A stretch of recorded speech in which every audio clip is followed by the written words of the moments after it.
The Eagle Eye Industrial Sensor is the easy, quick, and safe way to monitor your battery's electrolyte level. Over the next few minutes, we will demonstrate how to add an Eagle Eye sensor to your battery in 4 easy steps.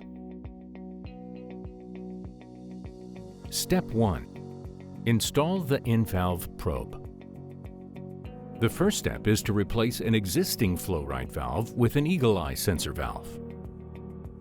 Choose a valve that is located as close to the center of the battery as possible and at least 3 cells away from the positive or negative posts. The center of the battery is typically the warmest and the first to experience low electrolyte levels. Once a location has been chosen, disconnect the swivel tee from the existing Flow-Rite valve, then remove the valve. Now, install the sensor valve, carefully helping guide the probe into the cell. Once the valve is fully seated, connect the swivel tee. Step 2. Attach the control module.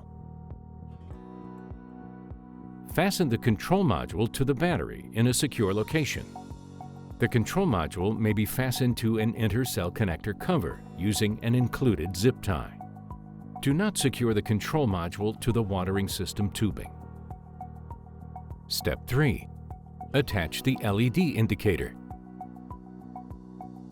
Position the LED indicator in a visible location and attach with the provided zip tie. Do not attach the LED to the watering system tubing. Step 4. Connect the electrical leads. The final step is to connect the positive and negative leads to power the system. The red wire connects to the positive post of the battery, and the black wire connects to the negative post of the battery. Attach the leads to the inner cell connectors with the included self-tapping screws as shown. Coat the entire terminal and screw head with the supplied no-ox grease and reinstall the inner cell connector cover. If installed properly, the LED indicator should now be lit. Installation is now complete. For more information, call 616-583-1700 or visit our website at Flow-Rite.com. Flow-Rite, the best in battery management.